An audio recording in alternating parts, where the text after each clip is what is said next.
നമസ്കാരം, ഇൻസൈഡിലേക്ക് സ്വാഗതം. അമേരിക്കയുടെ സുവർണ കാലത്തിന് തുടക്കമാവുകയാണെന്ന് പറഞ്ഞുകൊണ്ടാണ് അമേരിക്കയുടെ 47ാമത് പ്രസിഡന്റായ ഡൊണാൾഡ് ട്രംപ് അധികാരത്തിലേറിയത്.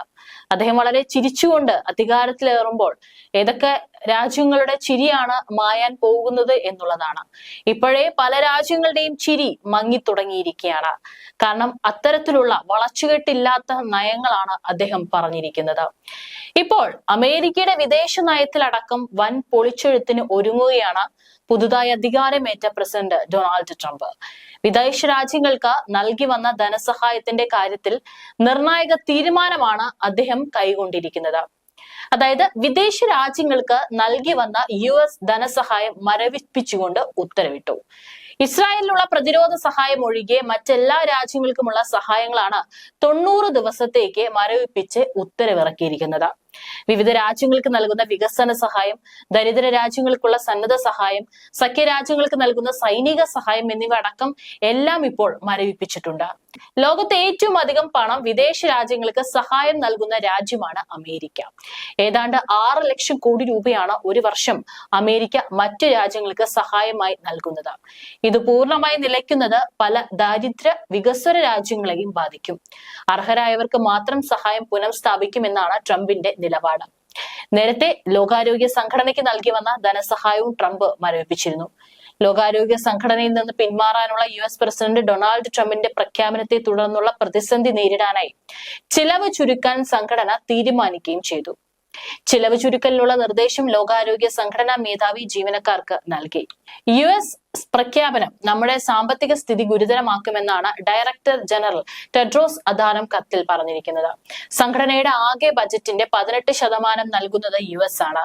യാത്രാ ചെലവുകൾ, പുതിയ നിയമനങ്ങൾ എന്നിവ കുറയ്ക്കും. അതേസമയം ഗുരുതര വിഷയങ്ങളിൽ ഇടപെടാതിരിക്കില്ല. മുൻഗണനകൾ പുതുക്കി നിശ്ചയിക്കും. കൂടുതൽ ചെലവ് ചുരുക്കൽ പദ്ധതികൾ പിന്നീട് പ്രഖ്യാപിക്കുമെന്നും ജീവനക്കാർക്കുള്ള സന്ദേശത്തിൽ പറയുന്നുണ്ട്.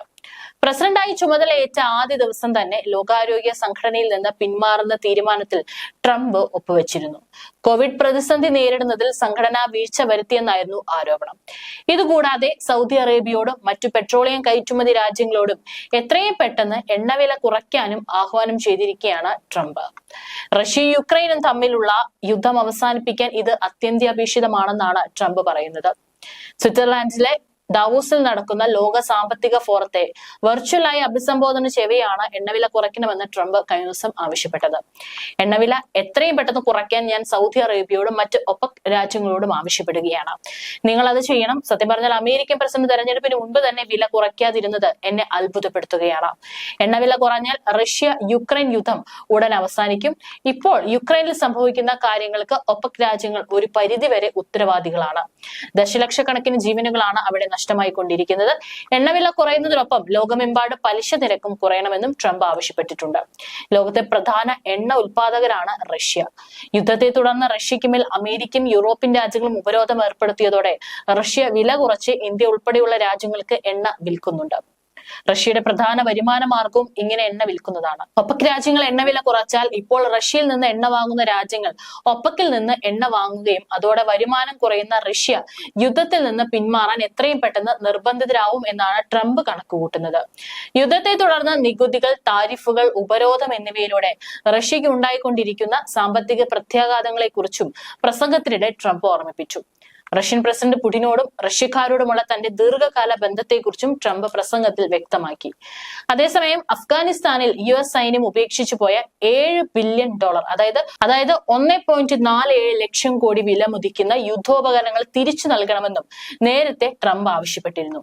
എന്നാൽ ഈ ആവശ്യം താലിബാൻ ഭരണകൂടം തള്ളുകയാണ് ഉണ്ടായത്. ആയുധങ്ങൾ തിരിച്ചെടുക്കുന്നതിന് പകരം ഖൊറാസാൻ മേഖലയിലെ ഇസ്ലാമിക് സ്റ്റേറ്റ് തീവ്രവാദികളെ നേരിടാൻ കൂടുതൽ സഹായം നൽകുകയാണ് US ചെയ്യേണ്ടതെന്ന് പേര് വെളിപ്പെടുത്താൻ ആഗ്രഹിക്കാത്ത താലിബാൻ പ്രതിനിധി ആവശ്യപ്പെട്ടിരുന്നു. കഴിഞ്ഞ ഞായറാഴ്ച ഒരു റാലിയിൽ സംസാരിക്കവേ യുദ്ധവിമാനങ്ങളും മിസൈലുകളും വാഹനങ്ങളും ആശയവിനിമയ ഉപകരണങ്ങളും തിരിച്ചു നൽകിയില്ലെങ്കിൽ അഫ്ഗാനിസ്ഥാന് നൽകുന്ന സാമ്പത്തിക സഹായം റദ്ദാക്കുമെന്ന് ട്രംപ് ഭീഷണിപ്പെടുത്തിയിരുന്നു. ഓരോ വർഷവും നമ്മൾ ബില്യൺ കണക്കിന് ഡോളർ അവർക്ക് നൽകുന്നുണ്ടെങ്കിൽ സൈനിക ഉപകരണങ്ങൾ തിരിച്ചു നൽകാതെ അവ ഇനി തുടരില്ലെന്നും അവരോട് പറഞ്ഞേക്കൂ എന്നായിരുന്നു ട്രംപിന്റെ വാക്കുകൾ. ഇതേപറ്റി തൽക്കാലം പ്രതികരിക്കാനില്ലെന്ന് താലിബാൻ ഉപവക്താവ് ഹംദുല്ല ഫിത്രത്ത് വ്യക്തമാക്കി. വ്യക്തമാക്കിയിരുന്നു. ഇതിന് പിന്നാലെയാണ് ഭരണകൂടവുമായി അടുത്ത ബന്ധമുള്ള വ്യക്തി താലിബാന്റെ നയം വ്യക്തമാക്കിയിരിക്കുന്നത്. അഫ്ഗാനിലെ 2 പതിറ്റാണ്ടോളം നീണ്ട സാന്നിധ്യത്തിന് ശേഷം 2021 പിന്മാറുമ്പോൾ US സൈന്യം ആയുധങ്ങളും ഉപകരണങ്ങളും തിരികെ കൊണ്ടുപോയിരുന്നില്ല. സൈനിക ഉപകരണങ്ങൾ പിടിച്ചെടുത്ത താലിബാൻ കാബൂളിന് സമീപമുള്ള മുൻ അമേരിക്കൻ സൈനിക കേന്ദ്രത്തിൽ ഇവ പ്രദർശിപ്പിച്ച് വർഷം തോറും പരേഡ് നടത്താറുണ്ട്. കഴിഞ്ഞ വർഷത്തെ പരേഡിൽ ചൈനീസ്, ഇറാനിയൻ പ്രതിനിധികൾ അതിഥികളായിരുന്നു. ട്രംപ് ഭരണകൂടവുമായി നല്ല ബന്ധം പുലർത്തുന്നത് അന്താരാഷ്ട്ര തലത്തിൽ പ്രതിച്ഛായ മെച്ചപ്പെടുത്താൻ താലിബാനെ സഹായിക്കുമെന്നാണ് നിരീക്ഷിക്കപ്പെടുന്നതെങ്കിലും കാര്യങ്ങൾ ആ വഴിയിലല്ല നീങ്ങുന്നത് എന്നാണ് സൂചന. ആയുധങ്ങൾ തിരികെ നൽകില്ലെന്ന് മാത്രമല്ല, US ഭരണകൂടം ആരംഭിച്ച $9 ബില്യൺ മൂല്യമുള്ള വിദേശ വിനിമയ നിക്ഷേപം വിട്ടു നൽകണമെന്നും താലിബാൻ ആവശ്യപ്പെടുന്നുണ്ട്. 2020 ഖത്തറിന്റെ മധ്യസ്ഥതയിൽ താലിബാനും US തമ്മിൽ ഒപ്പുവെച്ച സമാധാന കരാറിന്റെ ഭാഗമായാണ് അഫ്ഗാനിസ്ഥാനിൽ നിന്ന് US തങ്ങളുടെ സൈനികരെ പിൻവലിച്ചത്. അഫ്ഗാനിൽ വിന്യസിച്ചിരുന്ന 13,000 സൈനികരെ ഘട്ടം ഘട്ടമായി പിൻവലിക്കാമെന്ന്, 5 സൈനിക കേന്ദ്രങ്ങൾ അടച്ചുപൂട്ടാമെന്നുമായിരുന്നു കരാർ വ്യവസ്ഥ. 2021 ഓഗസ്റ്റിൽ പ്രസിഡന്റ് അഷ്റഫ് ഘനിയെ സ്ഥാനഭ്രഷ്ടനാക്കി താലിബാൻ അധികാരം പിടിച്ചെടുത്തതിന് പിന്നാലെ US സൈനികർ പൂർണ്ണമായി രാജ്യവിട്ടിരുന്നു. ഏതായാലും ട്രംപ് കൊണ്ടുവരുന്ന പുതിയ നയങ്ങളാണ് മറ്റു രാജ്യങ്ങളുടെ ചിരിയെ ഇപ്പോൾ മങ്ങലേൽപ്പിച്ചുകൊണ്ടിരിക്കുന്നത്.